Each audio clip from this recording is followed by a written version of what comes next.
ẹ̀yin ènìyàn wa ẹ wo àwọn ohun tí Ìgboho Òòṣà àti àwọn ẹlẹ́ṣọ́ ààbò ìlú Ẹkùn tí wọ́n rí ní gàá Fúlàní nílùú Ìgboho. Ẹ wo inú gàá Fúlàní ni wọ́n wà yìí o, níbi tí wọ́n pàgọ́ sí nílùú Ìgboho.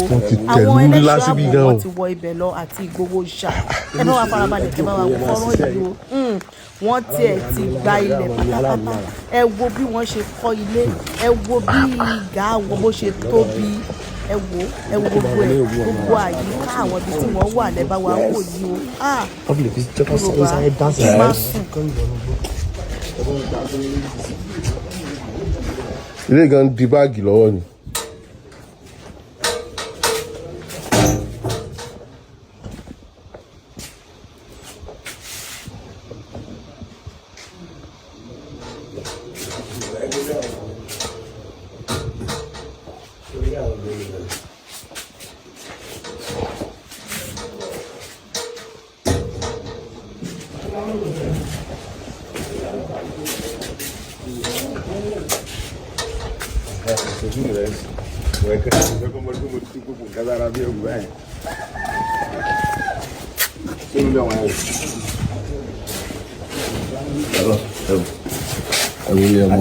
Àti rí fóònù wọ́n ti rí fóònù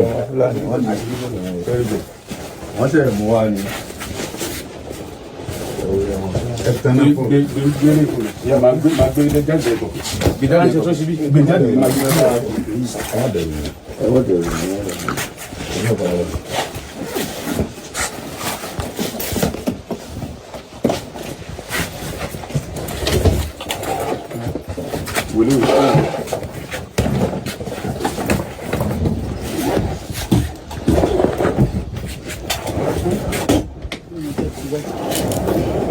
wọ́n bá gbé dáadáa ọ̀dọ́ kù.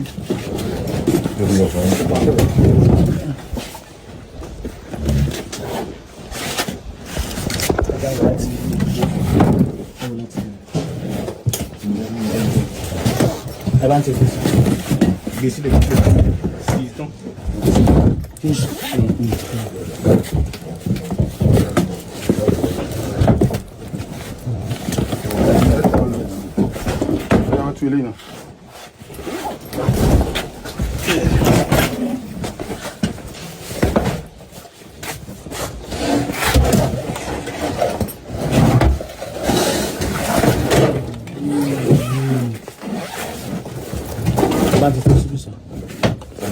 Send to see.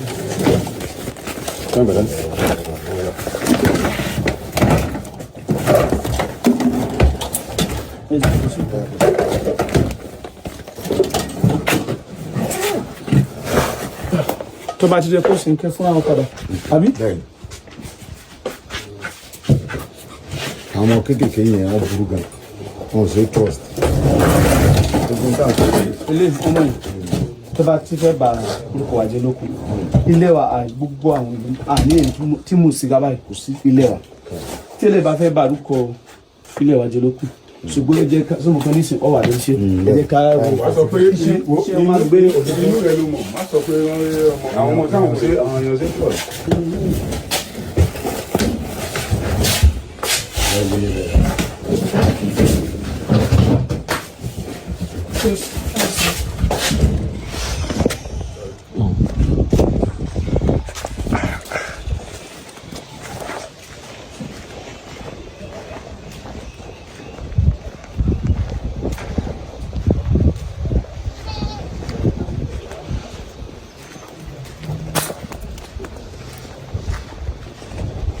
This is one of the hideout of the Fulanis.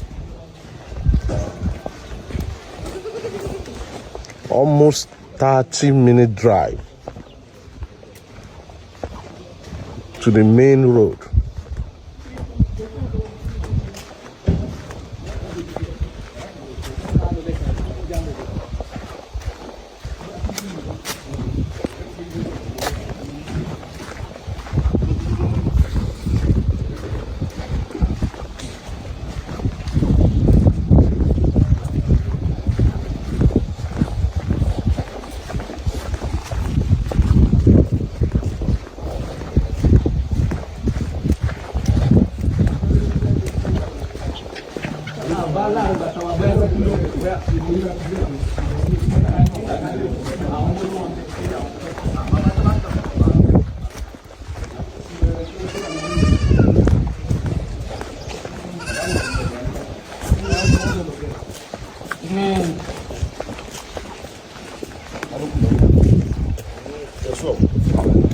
àwọn kan gan ló ń dáná tí wọ́n sá lọ ni.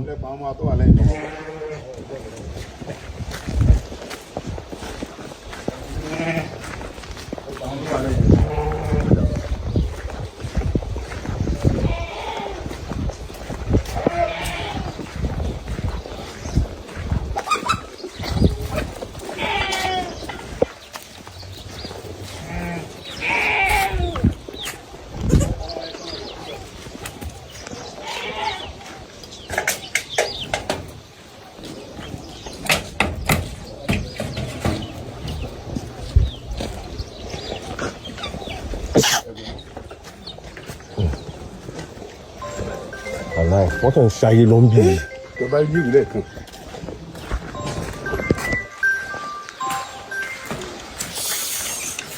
ọ̀rẹ́ àgbà mi ni wọ́n dẹ̀ dá lulẹ̀ onírú ẹ̀ lọ wọ́n kàn dẹ̀ ń yọlẹ̀ lọ.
Pé bóyá pálásì ọ̀bọ tó fi ẹni tó fi jọba ni.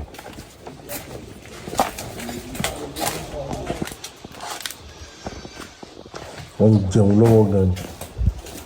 èrò tó wà bíbá ilé ẹ̀sìn.